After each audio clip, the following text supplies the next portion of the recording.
للہ رب العالمین والصلاة والسلام علی سید الانبیاء والمرسلین وعلی آلہ واصحابہ اجمعین رب اشرح لی صدری ویسر لی امری واحلل عقدۃ من لسانی یفقہوا قولی اما بعد قال اللہ تبارک وتعالی فی القرآن المجید فاعوذ باللہ من الشیطان الرجیم بسم اللہ الرحمن الرحیم انا انزلناہ فی لیلۃ القدر وما ادراک ما لیلۃ القدر لیلۃ القدر خیر من الف شہر تنزل الملائکۃ والروح فیہا باذن ربہم من کل امر سلام ہی حتی مطلع الفجر۔ ہم نے اس قرآن کو شب قدر میں نازل کیا ہے، اور تم کیا جانو کہ شب قدر کیا ہے؟ شب قدر 1000 مہینوں سے بہتر ہے۔ فرشتے اور روح اس میں اپنے رب کے اذن سے ہر حکم لے کر اترتے ہیں۔ وہ رات سراسر سلامتی ہے طلوع فجر تک۔ السلام علیکم ورحمۃ اللہ وبرکاتہ۔ عزیز سامعین، مجھے جس موضوع پر آپ کے سامنے کچھ اہم نکات رکھنی ہیں وہ ہے شب قدر، عظمت و شرف والی رات۔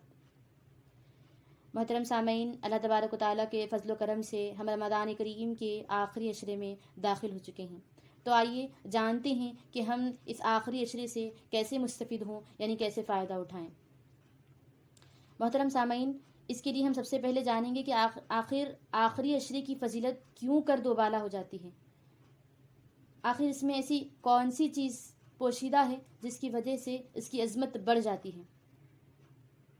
وہ ہے عزیز سامعات، اس میں شب قدر جیسی عظیم رات آتی ہے۔ تو محترم سامعین، ہم سب سے پہلے یہ جانیں گے کہ شب قدر کی آخر وہ کون سی خصوصیات و فضائل ہیں جس سے اس کی قدر و منزلت بڑھ جاتی ہے۔ پہلا یہ کہ شب قدر وہ عظیم رات ہے جس میں قرآن مجید نازل ہونا شروع ہوا، یا اس رات میں پورا قرآن حامل وحی فرشتوں کے حوالے کر دیا گیا، جو انسانیت کے لیے سراسر خیر و برکت کا سرچشمہ ہے۔ دوسرا یہ کہ شب قدر 1000 مہینوں سے بہتر ہے۔ سبحان اللہ، یعنی اس ایک رات میں خیر اور بھلائی کے اتنے بڑا کام ہوا کہ کبھی انسانی تاریخ کے کسی طویل زمانے میں ایسا کام نہ ہوا تھا۔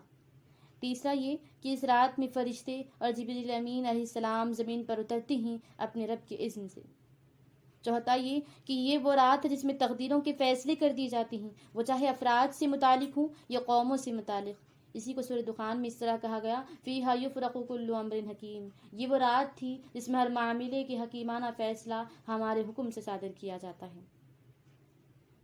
محترم سامعین، اس رات کی اہمیت و فضیلت کے بارے میں صحیح بخاری کی حدیث ہے، من قام لیلۃ القدر ایمانا واحتسابا غفر له ما تقدم من ذنبہ، کہ جو کوئی شب قدر میں ایمان و احتساب کے ساتھ قیام کرے تو اس کے پچھلے گناہ بخش دیے جائیں گے۔ یعنی ایمان و احتساب کیا ہوتا ہے؟ ایمان و احتساب کا مطلب یہ ہے، ایمان کا مطلب یہ ہے کہ اللہ اور آخرت کا جو عقیدہ اسلام نے بندے کو دیا ہے وہ اس کے ذہن میں ہمیشہ تازہ رہے، اور احتساب کا مطلب یہ ہے کہ وہ اللہ کی رضا کا طالب ہو، ہر وقت اپنے خیالات اور اعمال پر نظر رکھے کہ کہیں وہ اللہ کی رضا کے خلاف تو نہیں جا رہا، یعنی اس کے اعمال و افکار کے پیچھے کوئی غلط جذبہ تو موجود نہیں ہے۔ اس طرح ایمان و احتساب کے ساتھ قیام کرنے سے اللہ تبارک و تعالیٰ اس کے پچھلے گناہ بخش دیں گے انشاءاللہ تعالیٰ۔ اسی طرح سے مسلم کی حدیث ہے، جابر رضی اللہ عنہ سے مروی ہے کہ ہر رات کی طرح اس رات میں بھی وہ گھڑی ہے جس میں دعائیں قبول کر لی جاتی ہیں اور دین و دنیا کی جو بھلائی بھی مانگی جائے وہ عطا کی جاتی ہے، یعنی ہر طرح کی بھلائی بندے کو عطا کر دی جاتی ہے۔ محترم سامعین، پھر شب قدر میں رب کریم کی طرف سے ترقی کے پروانے بھی جاری ہوتے ہیں۔ اس کے لیے ضروری ہے کہ ہم جانیں کہ یہ رات ہمارے لیے ترقیوں کی رات کیسے بن سکتی ہے۔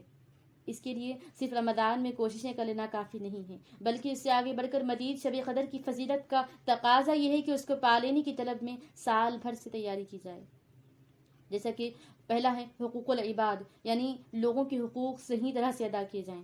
دوسرا یہ کہ حرام پیشوں سے دامن چھڑا لیے جائیں، یعنی اللہ کی نافرمانی کے کام سے بچیں اور حرام طریقوں کو چھوڑ کر فرمانبرداری اور عہد بندگی کو پورا کریں۔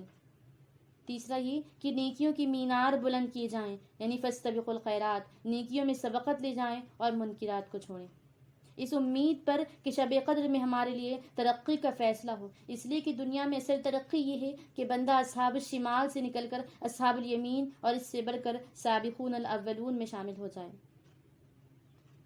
محترم سامعین، ہمیں اس کے لیے جاننا ہوگا کہ آخر شب قدر کی رات کون سی رات ہے، یعنی یہ رات کب آتی ہے۔ تو اس سلسلے میں کئی احادیث وارد ہیں. اس میں سے ایک حدیث یہ بخاری کی روایت ہے. رسول کریم صلی اللہ علیہ وسلم نے فرمایا شب قدر کو رمضان کی آخری 10 راتوں میں سے تاخراتوں میں تلاش کرو. یعنی آخری عشرے کی تاخراتوں میں سے، یعنی 21ویں، 23ویں، 25ویں، 27ویں اور 29ویں رات میں اسے تلاش کریں. یعنی ہم کو یقینی طور پر یہ نہیں بتایا گا کہ وہ کون سی رات ہے، کیونکہ اس میں حکمت پوشیدہ ہے، اور اس حکمت کا راز یہ کہ بندہ اس کی جستجو اور تلاش میں سرگردہ رہے، کیونکہ اللہ تبارک و تعالیٰ کو وہ چیز بہت ہی محبوب ہے جو بندہ اس کو خوش کرنے کے لیے، اس کی رحمت اور انعامات کی طلب کے لیے ہماتاً کوشش میں لگا رہے. یہی اللہ تبارک و تعالیٰ کو مطلوب ہے. اسی کے ساتھ ساتھ جو شب قدر کو پانے کے لیے اور ذہن کی یکسوئی کے لیے ہم کو اہم چیز ہے وہ ہے اعتکاف. تو بہت ہی محنت و شوق کے ساتھ آخری عشرے میں اعتکاف بھی ضرور کریں. 10 دن کا ممکن نہ ہو تو کم مدت کا صحیح، کیونکہ یہ ممکن نہیں کہ ہر شخص 10 دن کا اعتکاف کرے. اس لیے اس کا اپنی استطاعت کی حد تک اعتکاف کر کے زیادہ سے زیادہ نیکیاں حاصل کرنے کی کوشش کریں، کیونکہ اعتکاف قلب و روح، مزاج و انداز اور فکر و عمل کو للہیت کے رنگ میں رنگنے میں مدد دیتا ہے. اور اسی طرح شب قدر کی جستجو اور تلاش کا کام بھی آسان ہو جاتا ہے. اعتکاف ہر شخص کے لیے تو ممکن نہیں، لیکن اس کی اہمیت اس سے ظاہر ہے کہ اس کو فرض کفایہ قرار دیا گیا. نبی کریم صلی اللہ علیہ وسلم نے ہمیشہ اعتکاف کیا ہے اور اس کی بڑی تاکید فرمائی ہے. عائشہ رضی اللہ عنہا بتاتی ہیں کہ جب رمضان کا آخری عشرہ آتا تو رسول کریم صلی اللہ علیہ وسلم اپنی کمر کس لیتے، راتوں کو جاگتے، اپنے گھر والوں کو جگاتے اور اتنی محنت کرتے جتنی کسی اور عشرے میں نہ کرتے. چنانچہ عزیز سامعین، ابھی سے ہم کمر کس لیں. کوشش کیجیے کہ کم سے کم آخری عشرے کی ہر تاخرات میں اللہ کے حضور قیام و صلات کا اہتمام کریں. تلاوت قرآن کو کثرت سے کریں، دعا و ذکر و استغفار میں راتیں گزاریں، اس کی بارگاہ میں روئیں اور گڑ گڑائیں اور اپنے گناہوں سے توبہ و استغفار کریں.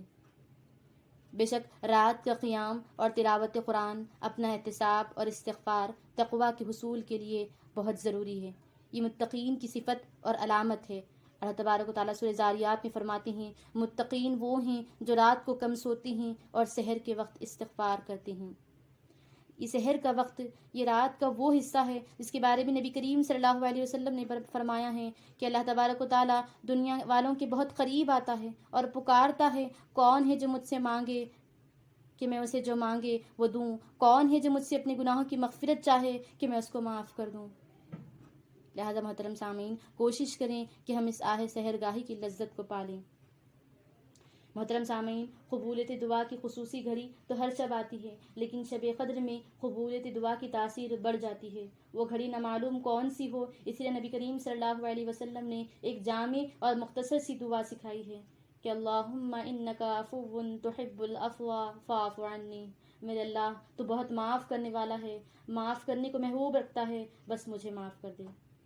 ہم اس آخری عشرے میں اور تاخراتوں میں کثرت سے اس دعا کا ورد کریں.